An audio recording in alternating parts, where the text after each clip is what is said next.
नमस्कार दोस्तों, आप सभी का स्वागत है आपके अपने चैनल क्लास एवरीवेयर पर। तो दोस्तों, आज की इस क्लास में हम जीके और जीएस के 20 इम्पोर्टेंट क्वेश्चंस जो हैं वह देखने वाले हैं। और ये सारे क्वेश्चन इतने ज़्यादा इम्पोर्टेंट हैं कि ये 4 से 5 बार किसी भी एग्जाम में पूछे गए हैं। और वीडियो आपके लिए बहुत ही ज़्यादा इम्पोर्टेंट रहने वाली है, तो वीडियो को लास्ट तक जरूर देखिएगा। सारे के सारे बहुत ही ज़्यादा इंपॉर्टेंट क्वेश्चंस मैं इसमें बताऊंगा। और अगर आपको क्वेश्चंस का आंसर आता है तो आप इसको एक क्विज की तरह सॉल्व कर सकते हैं।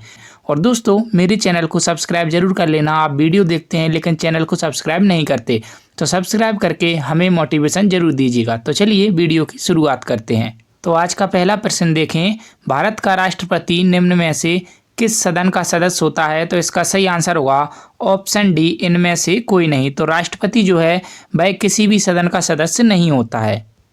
अगला प्रश्न देखें, वैदिक युग में राजा अपनी जनता से जो कर वसूल करते थे उसे क्या कहते थे? तो इसका सही आंसर होगा उस कर को बलि कहा जाता था।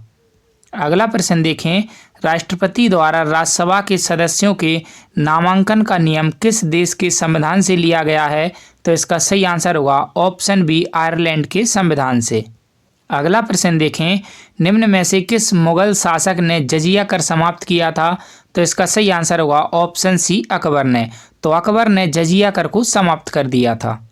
अगला प्रश्न देखें, तो निम्नलिखित में से कौन राष्ट्रपति द्वारा नियुक्त नहीं किया जाता है? तो इसका सही आंसर होगा ऑप्शन सी, महाधिवक्ता। और नियंत्रक एवं महालेखा परीक्षक, महान्यायवादी और राज्यपाल, इन तीनों को राष्ट्रपति के द्वारा नियुक्त किया जाता है।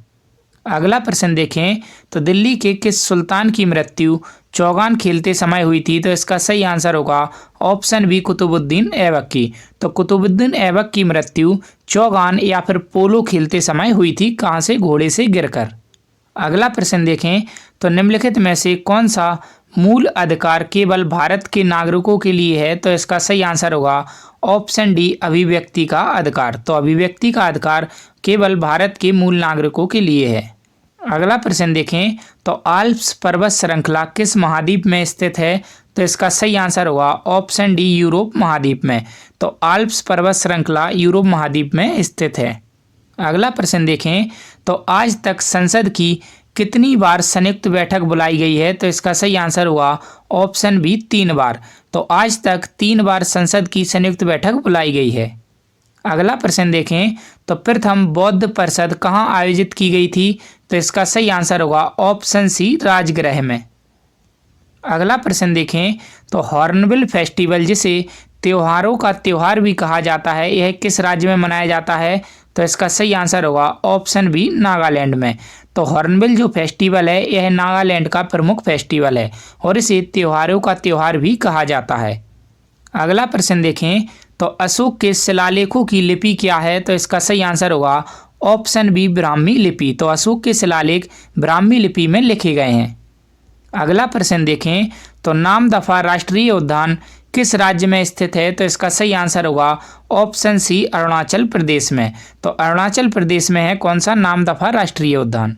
अगला प्रश्न देखें, तो अल्फा केराटिन एक प्रोटीन है जो पाया जाता है, तो यह कहाँ पर पाया जाता है? तो इसका सही आंसर होगा ऑप्शन डी, त्वचा में। तो अल्फा केराटिन जो एक प्रोटीन है यह त्वचा में पाया जाता है।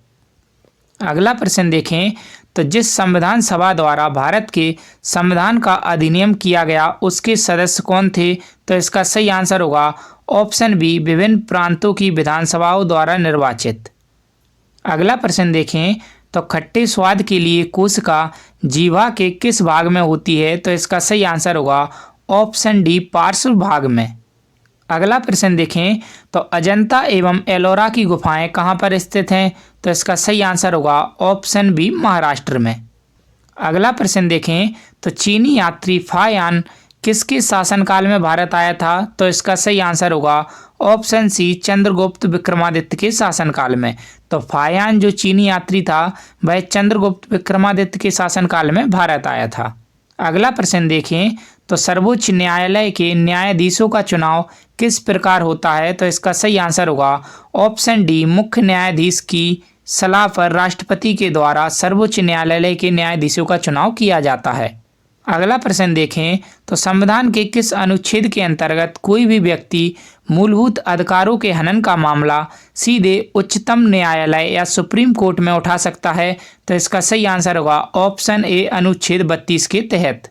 उम्मीद करता हूं दोस्तों वीडियो आपको अच्छी लगी होगी। अच्छी लगी हो तो वीडियो को लाइक करना और हमें कमेंट करके ज़रूर बताना, और हमारे चैनल को सब्सक्राइब जरूर कर लेना ऐसी ही और वीडियोज़ के लिए। धन्यवाद।